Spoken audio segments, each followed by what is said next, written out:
Welcome back to IGN at Gamescom Now. I'm joined right now by Krzysztof Chomicki from Phobia Game Studios, whose Polish name I'm horribly butchering, and Brian Altano, whose Butchered name mine I did too. okay. Oh, shut up. You did great. You guys just have a game here with us. It's called Carrion. I love the look of it. It looks like a Metroidvania where you play as John Carpenter's The Thing, which means that you're kind of the monster in this universe. Yes. So I can basically stand up. And Yeah, that's pretty much that just about wraps it up. Stand it up. Thanks for coming. Gamescom's great. Come back to you later. So I love this because we're so used to video games where there's like the hero character, the protagonist is like, oh, you're like the little good guy, you're going to fight. In this case, you're just a revolting blob that is going around eviscerating people. Can you tell us a bit about how this comes together as a game? Yeah. So as said, it's a Metroidvania where you play this. Not necessarily evil. It's just this monster, which is obviously viewed as evil by the humans, which Right. it's. But it might be, it's just its nature. Like that's how things work for. It's for just this doing its creature. thing. It's Yeah, just yeah. hanging out. As a human, we're terrible a lot, so this is justified, I would say, to do this kind of stuff. Now, when I first heard about the concept of this game, I thought it would be sort of like slower and clunkier because like monsters are big and hulking, and they take their kind of time to get through things and do damage. This is an incredibly quick, visceral, lashing. This is a character that is moving around a lot. How did you guys settle on this type of species and the way it interacts with the environment? I guess it was like lots of prototyping. It was months of our programmer/artist, because it's one guy doing that. Sebastian just sitting and trying to get the physics feel good and just coming up with how it could interact with the world. Like for example, one of the first prototypes had the monster absorb people by just running into them, and it was basically Katamari, Right. I said that earlier. This is like if Katamari was really evil. Yeah. You're absorbing people and you're sucking them up. Yeah. Now, just a minute ago, we saw the hero, the blob, go into the wall and do this odd thing where it sort of looked like a little heart and then made a new passageway. What's going on right there? Yeah, so it's one of the goals of the game is setting up this interconnected system of nests, of those hives. So they entangle the whole level with tentacles, which then assist you in opening the exit door, but also they double as checkpoints.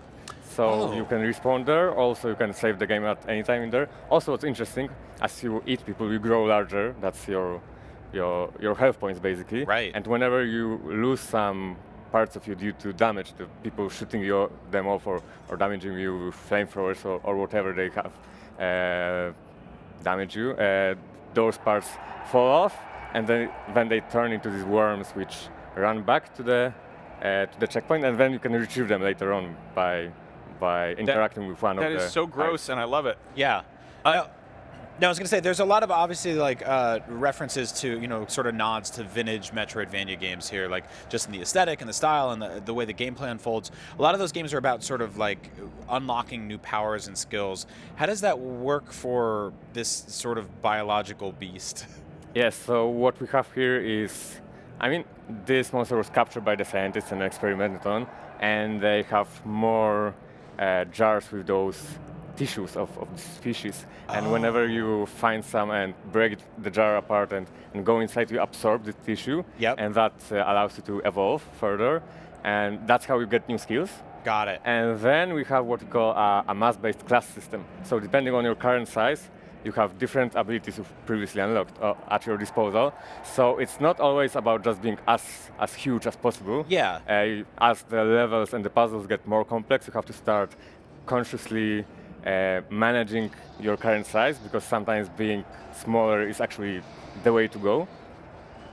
Actually, soon we're going to see the monster acquire the very first skill in the game. Oh, so this is actually very early on in the game. Yeah. Oh, wow. What you don't see in this demo is the overworld. So Yeah. normally after completing each level, you go to this whole hub, connecting everything together, turning it into a pretty much proper Metroidvania. Here for the purpose of brevity and just showing more environments and more skills in the short time span that we have here, it's just those levels shrink together. But yeah, normally you have all the backtracking and everything you have in Metroidvania pretty much. So yeah, now the monster, after it has its dinner, or the 100th dinner Yeah. in those 5 minutes. Yeah, now it's setting up another hive. Oh, that is gross. Look at that. It's like confetti. Yay! Yeah. Party streamers. I mean, Celebration. yeah, I mean, it's a kids game, you know? Yeah. It's for everyone. Kids love it. Yeah, so now this is the jar, similar to the one you've escaped from at the very beginning. Right. Now it's tearing it apart. Which is essentially like this game's, Chozo statues or something. Like the ability to break into those things and gain new skills. Oh, that's really cool. Yeah. So now you've learned cobweb shooting.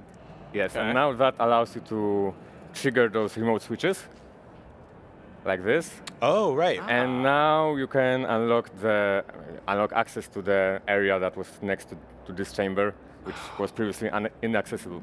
So No. this is this very first Metroidvania moment. We're just teaching players how Right. this flow works, and eventually it obviously gets more complex and the levels more sprawling and so on.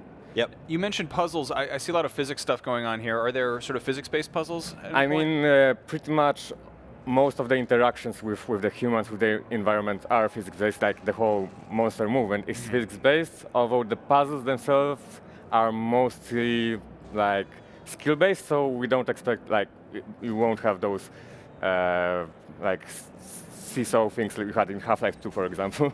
We don't have to show off every.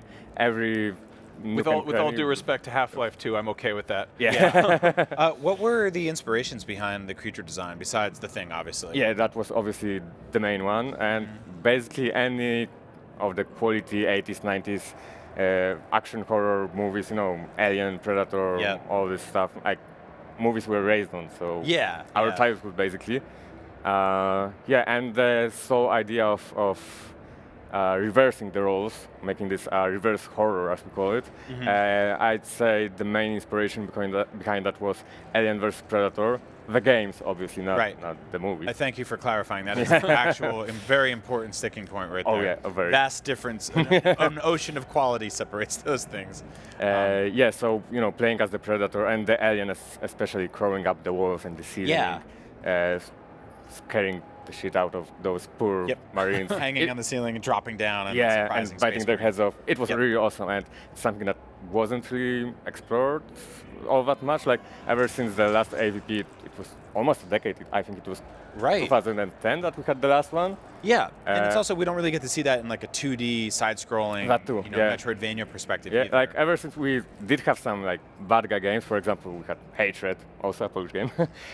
But you were just a regular dude that went on a rampage, and whenever you played as some creature, it was rather this fluffy, cute, pet-like thing you want to cuddle instead of this humongous, awesome monster that gives you like you can realize this power fantasy of being the horror.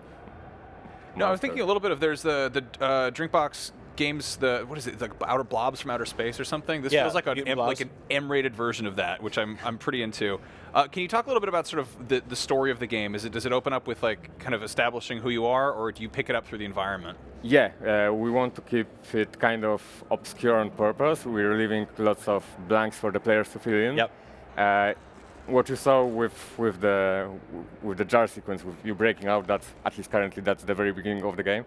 We don't want to explicitly state that you are an alien or you are a failed experiment or whatever. Whenever you had this awesome movie villain or creature that was kind of mysterious, it was awesome, and then eventually they do the prequel that explains everything. Yes. And it's it's not that cool, or so he doesn't like sand. Oh yeah, so No, it was like when they made a Texas Chainsaw prequel and he's like in high school or whatever. Yeah, Like, yeah, I yeah. didn't need to see all that. Yeah, or even The Ring, the Japanese one has Oh my a God. prequel, and it's basically high school drama. Yeah. So, Yeah, no, I appreciate you guys being vague about that. yeah. We want the players to come up with their own theories. Actually, the most popular theory on our Discord channel on our Discord server is that it's just leftover spaghetti that's mutated in this monster.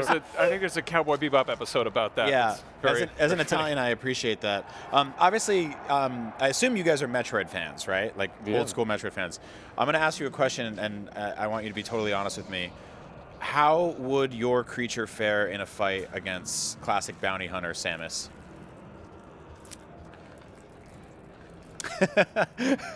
That's a good question. I think the armor is the problem.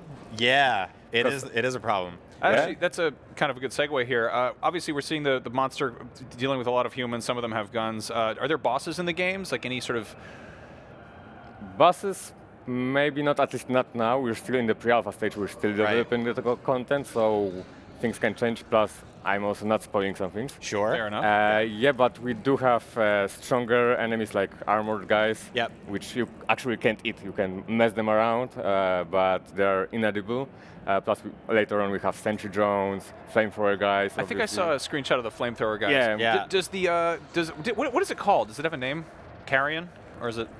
Yeah, we don't want to explicitly give it a name. Well, we also often refer to it as Carrion because Does Carrion have a specific weakness, like fire or ice or electricity or something, or is it? No, it actually thrives on electricity. It's some of the abilities. The defensive one require you to charge yourself up by grabbing a power outlet and charging yourself up. Yeah, but flames are super deadly. So when you catch fire, you actually have to find some water source as quickly as possible. So it's like Wario. I like that. Yeah. Will be is burning up. Is there a miss, Carrion? What's wrong with you? I don't know. I'm wondering if this creature is lonely and is looking for What do you want? love. Its number? Like, Maybe. No, I mean, like, if there's other ones in the world, maybe it'll How do you know it's not a she? Oh, correct. Yeah. Correct. I just hope it finds love someday. okay, Ryan, I'm gonna have to cut you off there. When can, you're in pre-alpha right now, but when can people get their hands on this? Do you have a target release window? Or? Sometime next year. We don't have any specific one, except it's not going to be April when Cyberpunk releases. Yep. Because we're going to be playing it. That's a good idea. Yes. Good answer. Very smart. Wonderful. Well, thank you so much for coming by. I'm dying to just be a disgusting monster. We are going to be disgusting monsters much more after this. That was a weird segue. Lots more Gamescom coming up in just a bit. Thanks.